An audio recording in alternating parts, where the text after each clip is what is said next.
Well, welcome everybody to this special Travolution ATM session.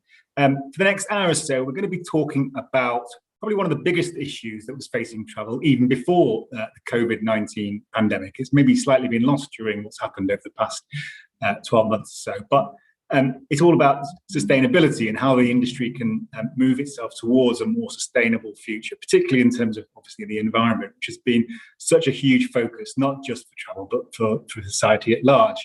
And we're going to talk about how, in the next hour or so, about how technology can play its role in forging a more sustainable future for the travel sector. So we've got three experts in their field to speak to you today. What we thought we'd do, because these are maybe people from brands or companies you may not have heard from before or know much about, is we'll give them the chance to introduce themselves and their companies and what they do for the first section of this session, and then we'll go into a discussion. If you do want to ask questions, you can on your platform, so please enter a question. The guys behind the scenes there will make sure I can see them in our chat function, and I will try and get as many of those questions to the guys as possible. And other than that, please enjoy what we're going to talk to you about in the next hour or so, and we'll kick off first. So look, I'm going to introduce first Hugo Kimber. Now, Hugo Kimber is the founding director of a company called Carbon Responsible. He's going to talk to you for a few minutes about Carbon Responsible and what they do, and then we'll introduce the rest of the panel. So over to you, Hugo. Great, thank you very much, Lee, and very good to be here. Thanks everybody who's attending. We're going to just take a quick excursion through who we are, what we do. So I'm obviously Hugo Kimber, founder director at Carbon Responsible. And in line with the Technology for a Sustainable Future theme, I'm going to tell you a little bit about what we do and then how we apply that to try and support more sustainable actions. So the business was founded in 2012. It's very much data driven. We use our own databases, APIs, automated tools to measure both company activity and supply chain. So that could be everything from a tour operator through its entire supply chain, or a city destination and all of its component pieces. The main thrust of our work is really to try and simplify emissions management so that people can get on with reducing emissions. And within that, we are totally focused on delivering these solutions around measurement, management, and reduction, and optimizing and supporting that process. We don't sell or promote offsets per se. The only area we get involved in that area is around supporting due diligence in project selection for clients. Our main focus, as I say, is very much reduction based. So the challenge that we're seeking to meet and support solutions to from a data point of view is we work in an industry which has a huge amount of good that it creates socially and economically. It does have a high emissions impact, and it's very easy to get sidetracked by aviation. I know that aviation is one of the big impacts. Contextually, it's about 2% of global emissions, but about 3.5% of global GDP. So it certainly punches above its weight in terms of what it does. But outside aviation, there are so many impacts in hotels and destinations and alternative transport forms. And what we've seen really over the last 15 years, so I first got involved in this area about 15 years ago, during which time I've supported various industry initiatives, including advanced aviation data into GDSs, into measurement tools for industry sectors, for hotels, so quite a wide range. And what I've seen since 2006 is that as an industry, we've generally created a lot of initiatives and approaches, but we're still some distance off tangible action to really make things happen. So at the moment, the most important thing is action on measurement and disclosure of impacts. And I believe that whilst offset has a role to play, it has been to an extent slightly distractive in terms of how we as an industry have approached things, and we need to be able to focus more on our measurement and disclosure. With when I look at the industry, and we don't work exclusively in travel, we work in a lot of different sectors. What I'm seeing now in travel is that the industry is starting to slightly lag behind other sectors in terms of how it is disclosing. and critically, how it uses data at the point of sale to be able to inform consumer choices. And we did this in a meta-search trial a number of years ago and discovered that people would actually pay a premium for the most efficient choice on a route over the cheapest on a route. And the majority would pay anywhere up to an average of 19% as a premium to do so. So we do know, and we've always had the evidence, that if you put the right data in front of people, it helps them to make the right choices, including multimodal analysis in short-haul flight, for example. One of the things that we find a lot in industry forums is that people are very confused. They think that there aren't enough measurement standards or methodologies. Where do they start? Where do they go? They're very well established, and they are something that we need to start to use. From our point of view, we provide some of these tools free to air. So recognizing that not everybody has the money to do very extensive audits, it is possible to get started within a very short space of time without any cost. So in summary, the solution, as we see it, is that obviously you need to measure. Being able to measure means you really need to optimize data collection. We're in an industry with multiple systems, multiple data intermediaries. It's really quite, it's a lot easier than one might imagine to be able to collect that data. Critically, it needs to be automated. If this is an offline process, then it's not something that can take wing, and it will take up too much time and effort and potentially cost. Once that's in place, it's all about setting targets and getting onto a reduction pathway.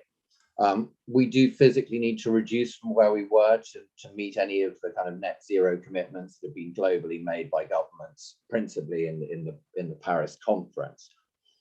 The other thing I think people really need to start to do more potentially is to share more data with each other, share the challenges that they're having in getting to where they need to go.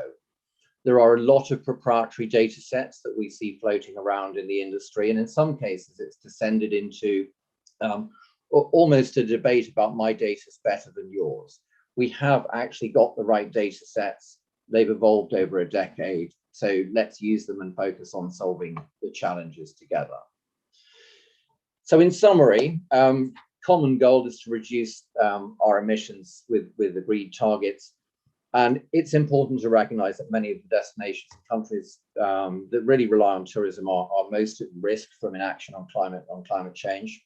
And I strongly believe the travel industry could and should be at the forefront of efforts to reduce emissions globally, not just as a sector, but playing its part. And as I said earlier, being a sector that's ahead of others and self-regulating and delivering the goods rather than having to be regulated subsequently. So I hope that gives you a kind of overview of what we do, what we think, and how we approach things. And with that, I'm going to hand back to you, Lee. Lovely, thank you, Hugo. Okay, now we'll move on to, having heard from Wiltshire, we'll move over to the south of France, I believe. Nico is there in the lovely south of France, representing the company he's founded, Trees for Travel. There's maybe an evidence in the name of what you do there, Nico, but go and tell us a bit more about what Trees for Travel is all about and what you're trying to achieve. Thank you, Lee. And I also have a very quick presentation. As it says on the can, we plant trees to offset CO2 as the world travels. Now, we created this in 2020 during COVID because we found that CO2 offset programs were complicated, poorly understood, and there was nothing really tangible behind it. I used to fly to the US once a month, business class, did a round trip, and I never ever checked the offset my CO2 box. So we wanted to change that mindset. And to do that, we decided that the best way was to educate the traveller, educate each other, and also get the industry to collaborate. So that by collaboration, it's not a responsibility of just one part of it, but it's a responsibility of everybody. And to do that, we believe that we can actually help go towards mindful travel. United Nations World Economic Forum's Trillion Tree Community. This is a community that has been created to plant 1 trillion trees over plant and protect 1 trillion trees over the next decade. There used to be 6 trillion trees on Earth. Now there are only 3 trillion trees. So we also, the way we work is we actually have what we call a climate positive hybrid package, because we believe that having to choose your offset is complicated, time consuming. And so what we do is we use the tree as the basis of our calculation, but we also invest into certified carbon credits. So it's like renewable energy, we'll invest in renewable energy, we'll invest into forest conservation projects where we can actually also give certified units. So what we've actually created is we've created like a central carbon account that the traveller, the corporate and the industry themselves can actually access. And this means that from the travel agent, the OTA, to the airport, to car hire, airlines, train, hotels, whatever it is within travel, they can actually help the traveller build up a positive carbon balance. Now they can do that through purchasing. They can be gifted trees, or they can actually they can purchase trees with loyalty points or something like this. And that also goes as far as credit cards and things like this. The consumer and the corporates also get their own dashboard where they can actually see where their trees are through satellite imagery. They get monthly reports showing how much their emissions are and how much they have absorbed, and they can see if they're on track or not to absorb all of their emissions and if they need to invest in more. We give the whole story, so we give videos, photos. They can actually even visit the projects if they wish, and we give updates on the work that we're doing. So on a corporate level, they have a full reporting interface. They have a graphical interface where they can actually do what if scenarios, which we feel are really important. So this is where, say you were taking a short haul flight and your allowance for the month was over your allowance. You can actually say, well, what if I had taken all of my short haul business class flights were actually economy, and it will show you, like the green line shows here, what you would actually have changed. We also have the ability to do that against different types of transport. So if you're doing a domestic flight, you can look between short haul flight versus train versus car. And within booking systems, you can also see an immediate, what's the difference between if I fly economy or business class or first from London to New York or whatever it is. And corporates also have the ability to compare this data against other corporates within their sector. And that's basically what we do. So thank you very much. Fantastic. Thank you, Nico, for that.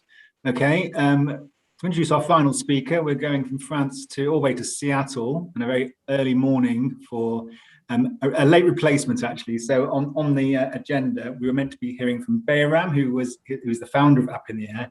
Unfortunately, he's not been able to join us, but their director of marketing, Anita Lumba, has stepped in, got up early to join us today. So thank you for doing that for us, Anita.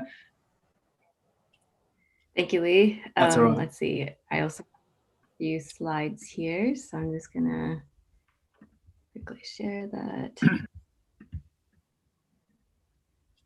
All right, so hi everyone, I am Anita Lumba, here to tell you a little bit about App in the Air. So what is App in the Air? App in the Air is your personal travel assistant designed frequent flyers around the world.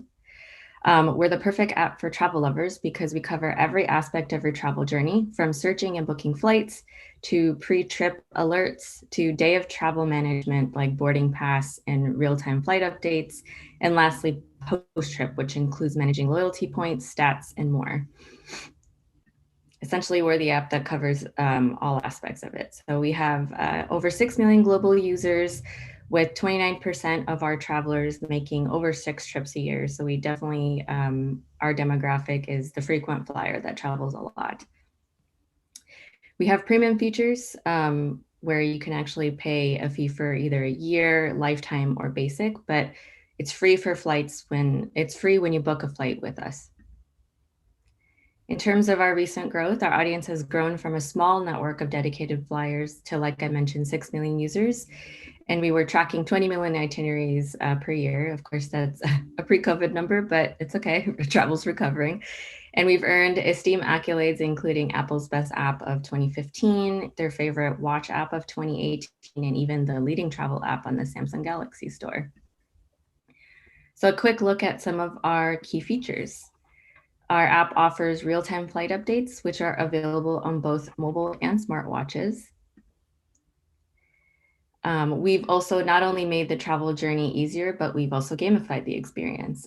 We've developed several tools that kind of mimic like a digital passport where users can unlock badges based off of experiences, compete in a leaderboard with their friends, and of course, visually track their flight stats, which is actually a very popular view for our users. And then in late 2019, we actually launched our smart booking capability, which is essentially a self-learning system that understands your flying needs and preferences and offers personalized search results. So if you regularly fly with American Airlines, then this app is most likely going to recommend that airline for you as a best match. And then last summer, as our users shared the confusion around travel restrictions, we actually launched a set of in-app tools designed to help them understand these restrictions for their destinations, along with adding health filters where our users filter by whether a mask was needed, avoiding the middle seat, and also free cancellations are available. We also developed a landing page where travelers could search country to country and airline-specific restriction data. This is actually very well received by our users and even received some media attention last year. And it continues to be a resource for our users and even people, travelers just looking to get more information as the restriction landscape is changing like every day. Community is also a very important part of what makes App in the Air successful, which is why we've designed several features that promotes user-generated content, which brings efficiency and ease to the traveler's journey. This includes being able to leave airport reviews, airport tips, like where the best Wi-Fi is, or even the nearby lounge. And you can even meet other App in the Air users nearby. This is an interesting feature where we've actually seen many of our users leave tips like, go to this area of the airport to find the nearest place where you can refill your water bottle and whatnot. So it's definitely a very popular feature. To continue on community, in fact, our users have gone above and beyond to help make our app better. Everything from reporting bugs and helping us translate the app. Our users have helped us translate the app actually into 15 different languages and have left over 500,000 tips about airports and airlines. And we regularly collaborate with them on stories, as you can see with the second screenshot here, what you need to know if you want to become a flight attendant. So jumping into sustainability. FlexCam. So this is actually a term I learned from our CEO and founder, Byram. He was studying at Singularity University, learned about how a new technology can make an impact, where a fellow student from Scandinavia, where people are actually ashamed of flying and shamed for creating negative environmental impact, challenged him on the matter. And given that the app actually has 6 million users, he acknowledged that impact, that this is a problem. But given that the app has such a large community, we have a huge opportunity to use the tech that we have to address the problem. And we're actually in a privileged position to help mitigate some of that impact. There's definitely a conflict that we've seen with our users, the love of travel versus respect for the environment and concern about impact. I mean, the reality is we can't really stop traveling. Of course, we love it, but also for many destinations, flying is the only way to get there. So what can we do? So we began to think about how to create a carbon neutral traveler. And this was our #1 priority, to help our users become more aware of how much impact they can have when they're flying. For us, we realized that awareness was the first step of action. So our team began to explore what the app could do on a grand scale, which led to us calculating the emissions of flights and allowing users to choose the least and most impactful flights that they could within the app. This also led us to other features that we built, where as a personal assistant, it's our job we're here to remind users to be environmentally friendly and think about the climate. So we've added features like you can offset your CO2 right in the app when booking. And we've also made a pledge to plant a tree for every flight that is booked within our app. So anytime a user books a flight or a hotel, we plant a tree. And when a booking is made in the app, we also send a certificate confirming that the tree was planted. We also have a virtual tree where we give our users a badge for every tree that they've planted, displaying it on their screen, because we know that our users love gamification. In fact, we've already planted over 15,000 trees around the world thanks to our users, which is awesome. And our commitment to sustainability efforts have been recognized in the media from various publications, including Robb Report, Travel, Leisure, and more. And our goal is to plant 1 million trees in the next 3 years. So we're really just getting started. And to sign off, just a quick little video to kind of highlight some of our efforts.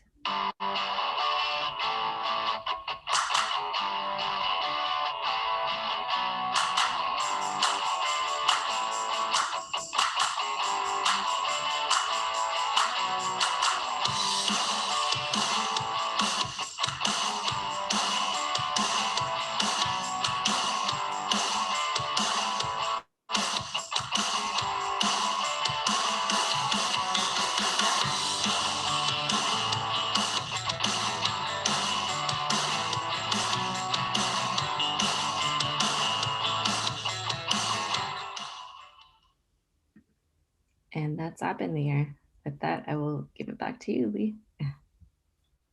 Thank you. Thank you, Anita. So into the panel now. Now, you will see in about 10 minutes' time, Hugo will magically disappear from our screens. He unfortunately has to sign off at past to join another meeting. So when he disappears, you can expect that. So we'll come back to you. We'll come straight to you, Hugo, because give you the chance to speak before we get into the discussion. I just wanted to get some idea from you guys what you think the impact of COVID has been. And I need to mention Flugscham there, which is, I think it came from Northern Europe, and I heard it from a German journalist on a trip. I don't think it was about 2 years ago now, and it made me think immediately, this is serious now. If there's going to be a sort of a movement, particularly amongst sort of real opinion formers against the idea of traveling because of the impact you're having, this could have a serious impact way beyond anything the governments can regulate. It potentially is very serious for the travel industry. I wonder, however, what COVID's done over the last 18 months. I mean, the focus has moved away, I suppose, from sustainability, although I remember the pictures early on of the impact on pollution over China, and when lockdown happened, suddenly the air cleared and you could see everything properly in some of those big cities in China. So there was a kind of focus on the impact of us not traveling on sustainability in the environment. But I wonder, Hugo, what do you think would be the longer term impact of what we've experienced over the last 18 months when we've not been able to move around so much? I think there are several impacts, but it's interesting you make the point about people not flying and clean skies and everything else. Obviously, COVID saw a huge reduction in the amount of emissions globally. It's worth contextualizing that to say that the amount of emissions saved from activity globally during COVID is the same level of reduction that we need every single year from now until 2030 and beyond to actually get to any kind of net zero target. And I think that whilst people have been enjoying the clean skies and looking at other things, they have started to use some of the downtime to focus on what building back better means, which is the great slogan of the moment, and looking at that in terms of what they can actually do. I think that some of that is obviously people are providing more solutions to give people opportunities to mitigate impact, which both Nico and Anita are doing.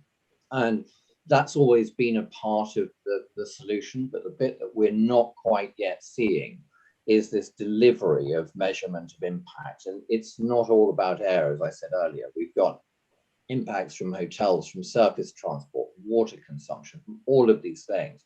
And being able to start to measure those, report them out, share them, benchmark what good and bad looks like. Until we get to that point, I fear that we might still remain stuck in this intent to action gap. But certainly, I think COVID has focused minds to an extent. Yeah, Hugo, you mentioned in your intro to carbon responsible, you touched briefly on regulation and where that's headed. So we're seeing in Europe regulation around this. Now, large companies are mandated to report on their carbon footprint, and that tends to be only going in one direction. That no doubt would be, rolled out to more companies.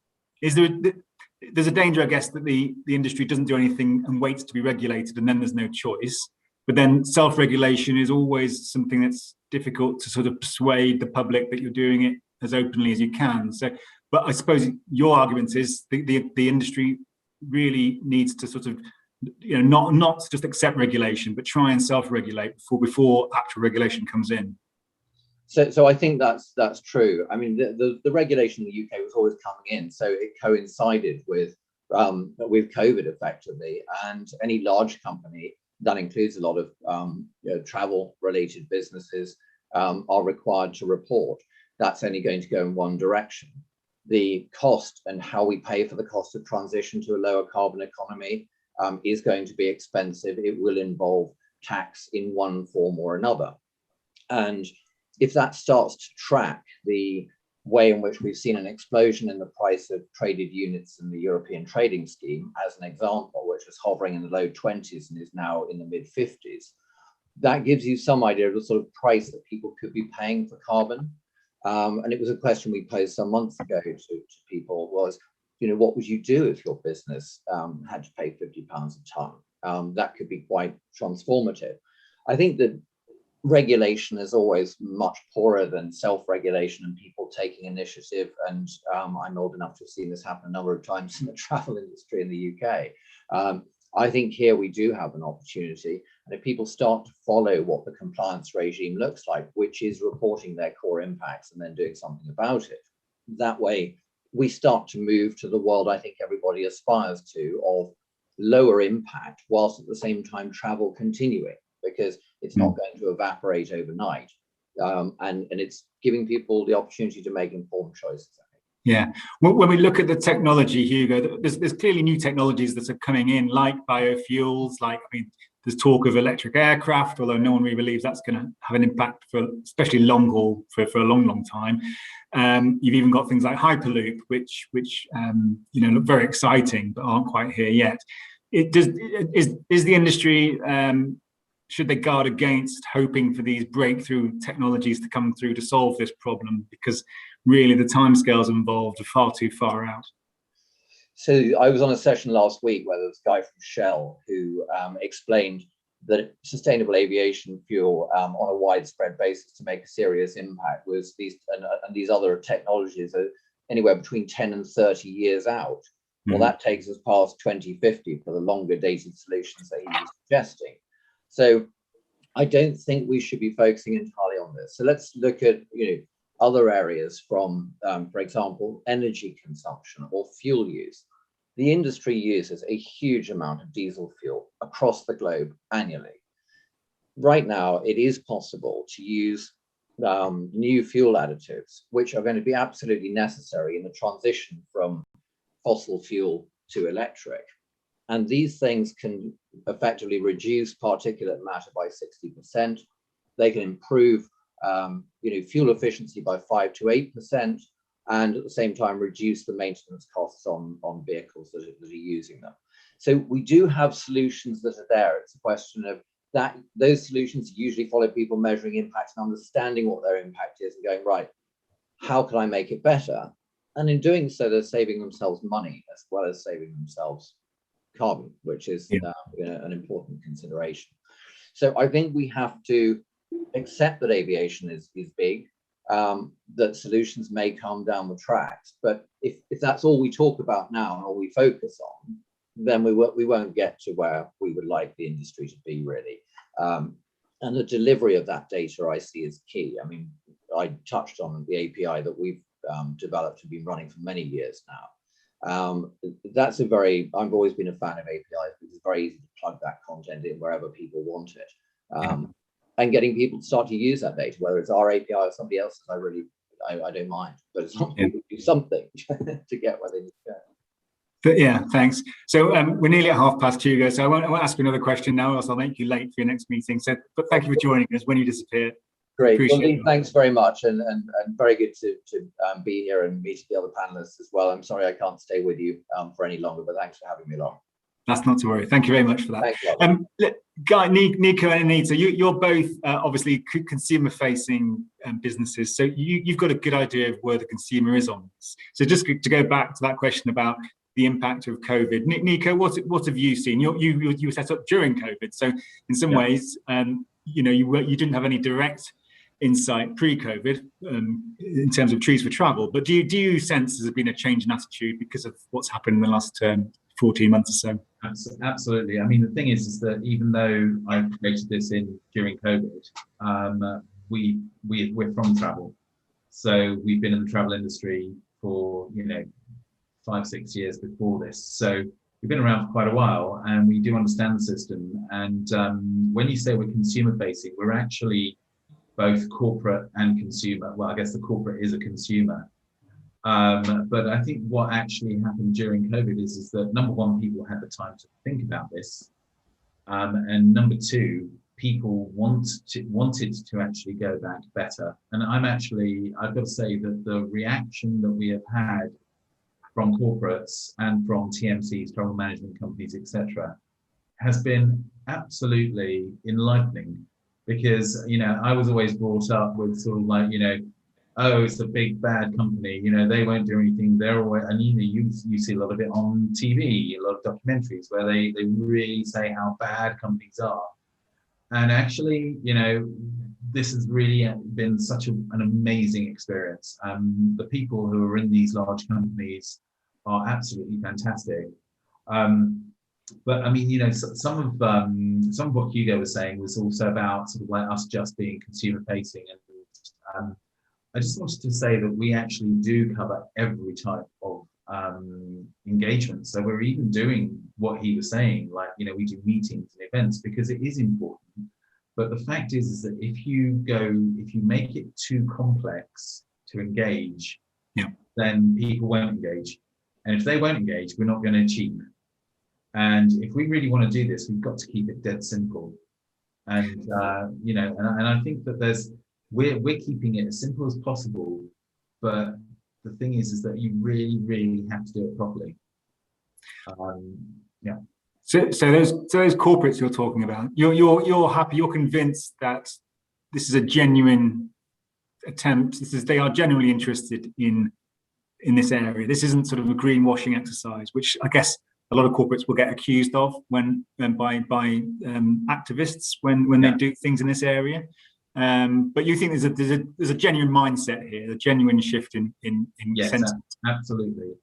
Even going as far as in the US, CO2 emissions from air travel, they use DEFRA, but the EPA uses DEFRA without RF, which means that the emissions that they're calculating is actually half of what they should be calculating.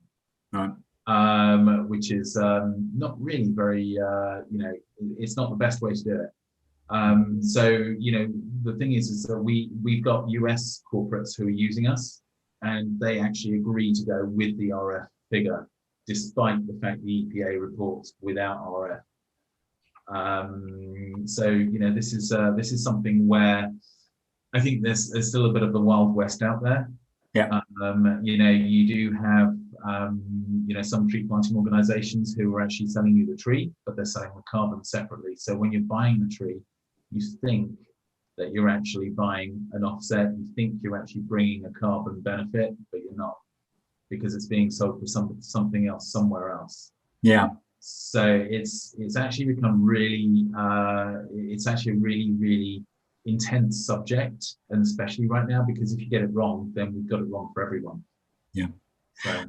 And Anita, just give us an idea of what the people who use your app, how you think they're thinking on this. Obviously, you said you've now introduced a way for them to see their impact and to offset. Are you seeing more use of that, or do things like price still play a big role in what their decision making is? No, we're definitely seeing high use. We actually, there's 2 experiments we ran. One, during Earth Week, we actually had an offset challenge where we made it exactly what Nico was saying. You make it very easy for your users to be able to take that step with sustainability. And so we basically calculated our users' emissions from January 2020 until I think it was like the end of March. And we, challenged them to offset. And we had like so many users from around the world, just a lot of these donation amounts, which we picked two clean energy projects through our partner with CBL Markets, and the success around it in terms of the feedback that we were getting from our users was actually incredible. And also earlier this year, we asked our users if they felt that like airlines or the industry should figure out ways to help them offset their carbon footprint, and found that 52% of the respondents felt that this was either important or extremely important to them. So for us, it goes to show that sustainability with travel is just as important, if not more important, from a pre-pandemic level. And, we're seeing so many players in the aviation industry, creating these pledges, also kind of like what Nico mentioned with Delta saying that they have a goal to use 10% sustainable aviation fuel by the end of 2030. In April, Alaska Airlines said that they're committed to reaching net zero emissions. So I'd say like the pandemic has changed it in the way that I think it's brought more visibility into sustainability when it comes to travel. Yeah. Just to repeat, like I think it's the easier you make it for the users, the more likely they're going to take action. And the other thing is just knowledge is choice. Like sometimes like we hear time and time again that, I don't know how to be sustainable. I don't know how to travel sustainably. And it's like that you need to just give them the bits of information so they can take action on their own. That's something we learned. And we know through our surveys, like I mentioned, that our users are looking for ways to make a difference. We just need to give them that platform.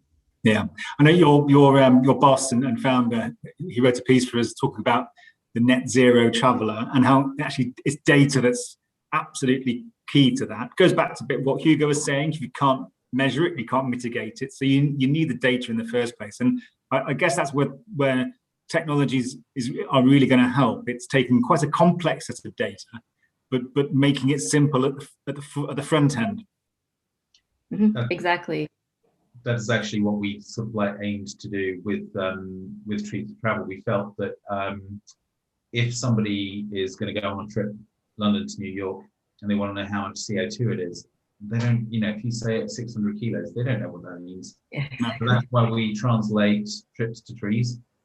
So we will say that's 7 trees for that trip. Or we even quote private jets. So we'll say Gulfstream 550 is 33 trees an hour, and A318 is 48 trees an hour. So we know, and it's something that people can really relate to. But the thing about sharing information as well is that if you make it complex for people to access information, they again will not do it. And that's why our API is free. So it's free for any travel companies who want to integrate that so that they can actually help educate that consumer during their booking process on whatever platform it is. It's really necessary we all engage and make it simple. Make it fun, like Anita's done, they've gamified it, it's fun. And the problem is that when you go to these apps which are so over heavy, like, what did you have for lunch? Or I had a steak. Oh my God, that's 20 kilos. I took the bus to work, that's 3. I walked, you just end up chucking it away by the end of the day because it's just like having a very, very needy child. So the thing is that you really need to keep it simple, but you need to also make it effective. Yeah, I mean, Anita, one thing, travel isn't going to be able to become a green industry overnight. I mean, and maybe it never will, because at the end of the day, largely it's about putting people into forms of transport that currently burn carbon fuels. So it's going to start to stand out increasingly against other industries which are able to become greener in the way they operate. So the focus is going to become increasingly on travel and what travel is doing as an industry. Now, one way is to just do less of it, and obviously, rationing and using the price mechanism to do that is a very tried and tested way of changing people's behaviour. Do you fear that travel could go down that route, or it could be forced into that route where actually it becomes, it just becomes too expensive for certain numbers of people to jump on an aircraft and go on a holiday, and we're coming to the end of a kind of period of accessible travel and cheap travel? Honestly, I'm not sure about that. I think for many people, flying is still the most practical option. And I don't think we believe that air travel is going to go anywhere. But what we do think is we need to leverage the opportunity to make our community more aware of the environmental impact that their flights have. That's why we've slowly implemented stuff like the carbon emissions calculator that I talked about earlier. We've built partnerships with CBO markets to give users the ability to offset their flights right when they're booking. We've been very vocal about our pledge of planting a tree for every flight that's booked. And also we've developed content series to educate users about what does carbon offsetting mean? We actually during Earth Week had an entire content series dedicated on that. And it's, even though it was for Earth Week, it's evergreen. That's content that we can continue to use to educate our users. So in a long way, I don't think travel is going anywhere, but I think we, as players in the aviation industry, have a unique opportunity to actually use our platforms to educate and continue to build more tools. One of the things that we're working on is, we're finding that our users are interested in sustainability with hotels. So we're exploring partners that help us actually give our users the ability to specifically search for hotels that meet that sustainable criteria that they're looking for. So that would be my answer to that. I think given using our platform, where we have, a large, bit of users, to actually giving them the options, kind of like what I said earlier, knowledge is choice, is, power. Giving them the choices so they can take action on their own, because travel really, it might go down a little bit, but it's not going to go away. I guess also, Nico, the industry's got to be careful. It has to measure what its impact is, so that it knows, as Hugo was saying, and you're measuring the negative impact. But also, are you measuring all the positive impacts? And that's maybe beyond the environmental side of things. It's beyond planting some trees, as you encourage. It's all the other things that travel brings to both communities and the individuals who travel as well. Absolutely. And if you're going to put an equation in, you need to have all the positive sides of travel as well, and then make a decision, not just quantify the negatives. Yeah, well, we're actually discussing with a number of Caribbean islands to make the Caribbean as a climate positive destination. So this is in conjunction with the Caribbean Tourist Office, and we've got a few islands who have said they're 100% on board. And the idea is actually to get the islands to help with marketing together about turning the Caribbean into a climate positive destination, but also for them to work with the airlines, with the cruise lines, and we've already spoken to most of the airlines and the cruise lines who are important for them, and the hoteliers on those islands, to assist in actually planting trees in somewhere like Haiti, but on top of that, installing solar on the islands, because the islands are actually 95% reliant on diesel generated electricity. Okay, so they're really, really heavy. So there are lots of different ways that you can actually use travel as a really positive element. Now, if you don't go there, if people don't go there on vacation, then the islands won't get the revenue. They won't get their solar. They will run out of money. They will run out of diesel. And they will be bad, they'll be emitting as much as they ever were. So the thing is that you can actually take a really, really interesting angle and say travel is actually really good. And that's what we believe we're achieving by doing things like that. I mean, that's just a blueprint for other locations that we could work with as our team grows. Yeah. But the fact is, if you can actually use travel and make areas green as well, I mean, can you imagine the benefit, of actually converting islands from diesel generation to solar or geothermal or something? Yeah. Can you apply that, do you think, to sort of mass tourism, when you're talking about very large numbers, very large resorts that clearly going to have an impact. You can't have a footprint like that without having an impact. But can that be applied to the the bottom of the pyramid, if you like, of mass tourism, which isn't ecotourism, isn't specialist. It's very much the meat and drink of the industry. It's getting everybody to work together. So we chose the Caribbean because it's a small enough location so we can engage with the governments and use that as a blueprint for elsewhere. So once we've actually got the Caribbean working, then we can actually take that model and we can copy it in other places. And hopefully those locations will grow. So we'll be able to do bigger places, perhaps Mexico. We would always look at the environmental impact that what we're working on would actually achieve. We're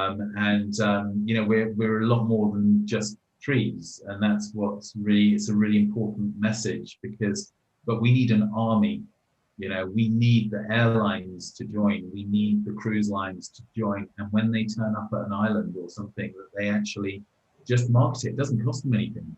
Yeah. They just have to market it. They just have to push, and then with that pushing, then we get the traveller engaged, and the more travellers that get engaged, the more good we can do.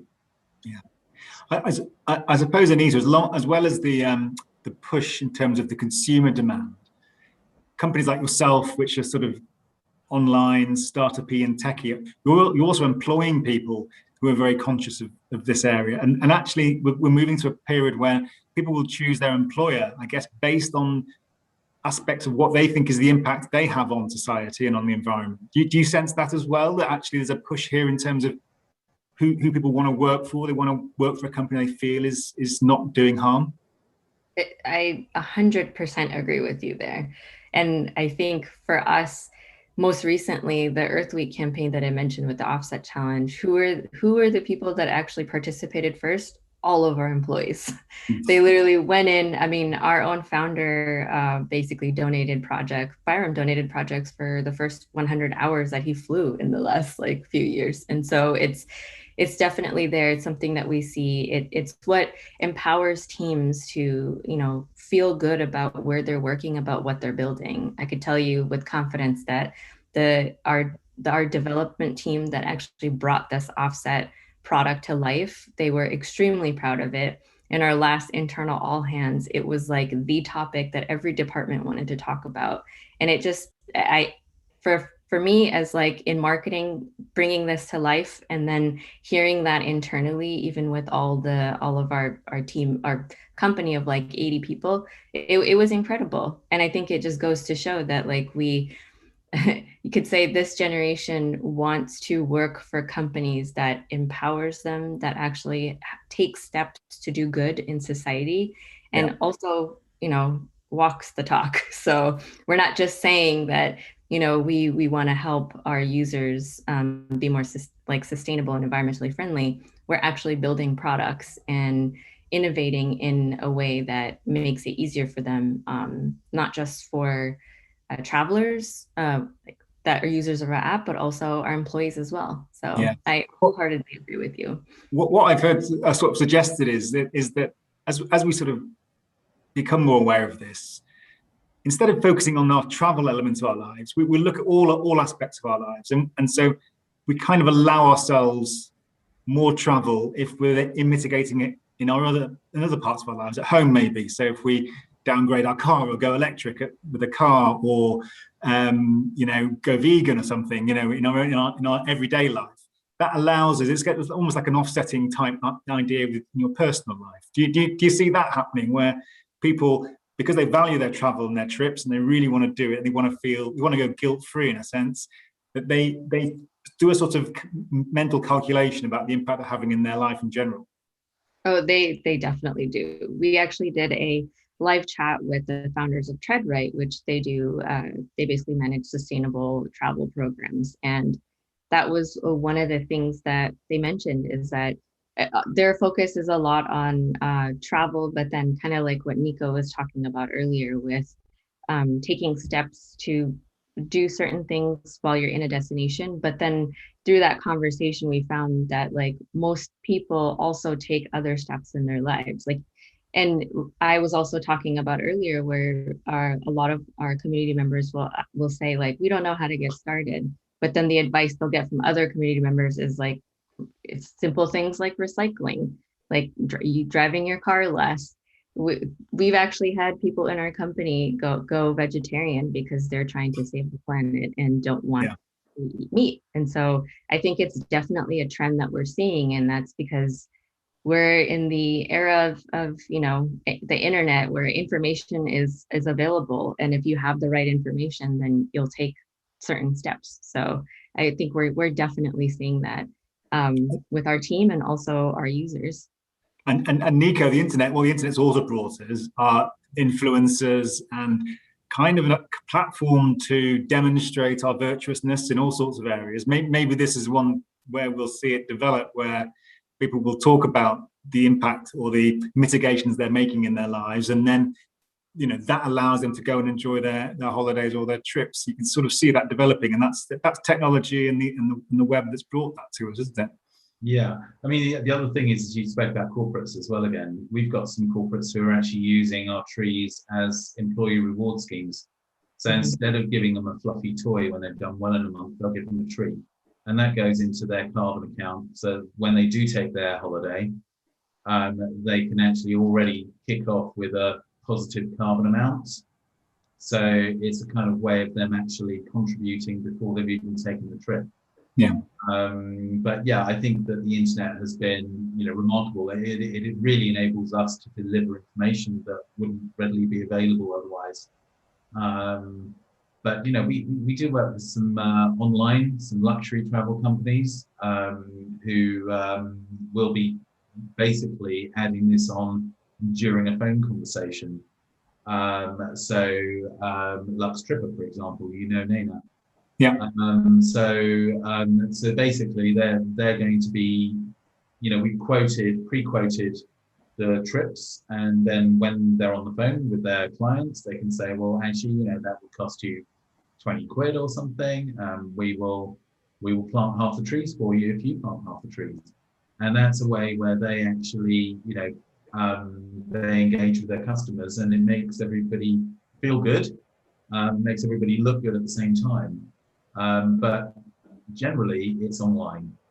It's about working online, delivering that information during the booking process. So, and Anita, do you sense this as a global phenomenon? I mean, we're very sensitive to this in the UK, and I'm sure in North America. Are all countries moving in this direction at the same speed, or all consumers in all countries coming to this at the same speed? I don't think anybody in the world now can say they haven't heard of Greta Thunberg, so it's certainly high profile. But I wonder if all consumers are, moving in the same direction at the same speed as what we see over here in the West. From our perspective, given that we're actually a global company, we're definitely seeing it with the amount of users. Actually, most of the users who are offsetting flights that we're seeing are either US and UK based right now for us. But as you sort of saw with the map that I shared with tree planting, it's all over the world. Yeah. So we're definitely seeing that our users that are offsetting or taking that action are global, but we are seeing a focus of US and UK right now for our users. But I think this is going to change because the conversation around sustainability and travel has started before the pandemic. And I think during pandemic, like we were discussing, I think the conversation just got stronger. And so time will tell, but I think right now it's definitely, it's going to be a global phenomenon where I think more and more consumers, I would argue even the younger consumers, which are looking for more impact, it's going to become more of a global thing. There's a question I've been sent from the audience about whether technology is going to keep pace with demand and supply. I mean, I think before COVID, tourism was growing, outstripping GDP growth globally. So it was definitely a very good growth industry, and a lot of countries depend almost entirely on it for their foreign earnings. So I guess the question is about whether tech can keep up with that. It sort of makes me think about the COVID situation with health technology. When it's needed and the focus is on it, and there's a crisis, it happens, and it happens very quickly and incredibly successfully. So I wonder if travel needs that kind of focus. Nico, what do you think?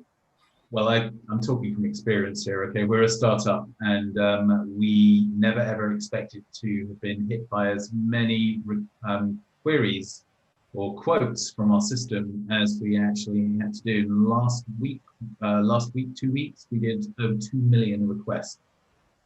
So for a startup that is tiny, that's quite a big amount. And that actually, can it keep up? It wasn't really keeping up very well. So we had to actually spend the last week rebuilding a very important part of our system.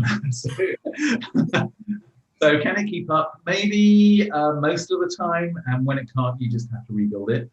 So I hope that has answered the question. Yeah, There's honesty. Okay. No, that's good. We like honesty. Anita, I guess we have seen what can happen when great minds are focused on an end goal, and it's quite incredible. I think anyone who's positive about the impact of technology has been vindicated in the last 14, 15 months or so. So why not in all areas of our lives? I mean, I'd argue with Nico. I think like there's from my perspective, I think when the demand is there, then it pushes the technological revolution, which is kind of like what you said with COVID. And so I think for me, I think it's going to be almost like a chicken and an egg. Like we're gonna see in like the push from consumers that want more of this, and it's going to force companies to build the technology behind it. And even though I think technology plays such a big role in the sector as it is, like I think they're going to kind of go together in that sense, is that consumers are going to force it and technology and companies will build the technology. I think a lot of companies are trying to be proactive, like the Deltas, the Alaska Airlines, at least in the aviation industry. But I think what's going to be the next step is consumers holding them accountable. So like, don't just make these announcements. What are you actually doing? Show us your numbers. Do you have a sustainability report? And then from there, it's gonna force, I'd say, companies to continue to drive action. Yeah. Personally, I'd say Delta is actually one of the best in this area. But there are definitely others who are making claims that and then they don't show any way of calculating how they calculate. And there are also others which even, go as far as actually making very, very big claims. And then when you actually look at the data, it's impossible for what they're actually offsetting to cover what they're claiming. So there's definitely greenwashing going on. And I think that actually working through a third party or working as something as a shared community is a better way, because I think it provides a lot more clarity and transparency about what's going on behind the scenes. Because I think that when everybody actually goes out there and tries to do it on their own, I think that's there's a lot of room for greenwashing. And besides, even if they're not greenwashing, I think that a lot of people won't believe it.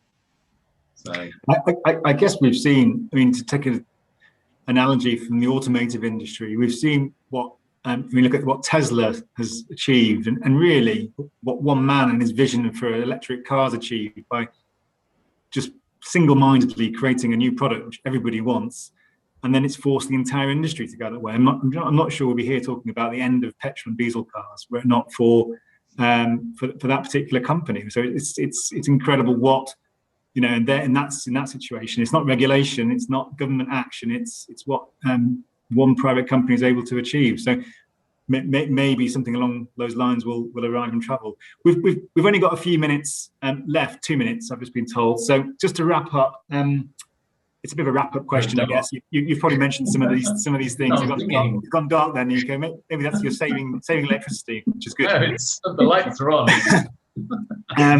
But just to wrap up from the both of you, I just think, just tell us what you think is the most important thing that the travel industry should be doing now, not in a few years' time, but now, to demonstrate that it is determined to to do this, not to greenwash, as Nico said, actually is determined to act responsibly and to demonstrate to the world that it's a sector they can trust with the sort of future of the planet. Nico first, and then we'll finish with Anita. So Nico. I think that basically, I've lost my thread now. That light going off. Yeah. I think that the industry needs to make sure that it's done properly and make it simple. And I think that they need to actually work together. And I think that they need to engage the consumer as well.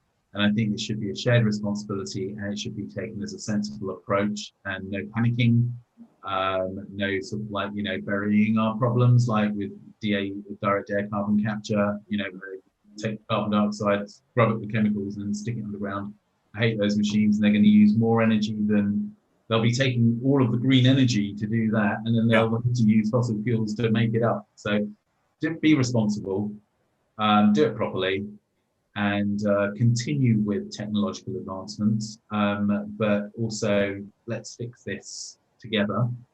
And we're all benefiting from this, from the traveller to the supplier. Let's all get together.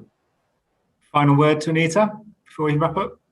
Yeah, I'd say, being committed to the cause and developing the right initiatives that drive the change that you want to see, and also being transparent about them and sharing the results, because I think that makes a big impact.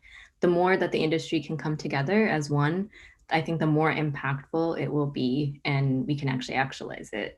Like we kind of discussed, we're seeing a lot of pledges and commitments coming from around companies around the world, but the real impact we'll be seeing the results over time. And then also, I guess, knowledge means choice, and the more transparent companies are with their users and communities, the more impact it will have. I'd say it's our responsibility to educate our travelers and communities, and to use tech to simplify the process is exactly what Nico is saying, making it easier for time-poor travelers to do the right thing, making it simple, seamless, and easy for them. So. Well, lovely. Look, we'll wrap things up there. We've done our hour, so thank you very much, Nico and Anita, and thank you to Hugo, although he's not here with us still.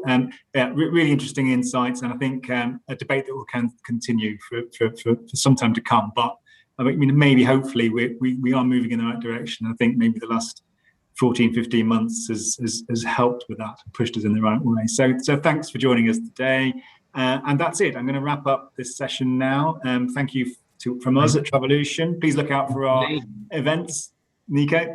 Thank you for the opportunity. That's a pleasure. No, that's a pleasure. And thanks for doing that. And thanks, Anita, for getting up so early for us. That's it. I'll wrap it up now, and hope everyone enjoys the rest of the virtual ATM show. Thank you very much.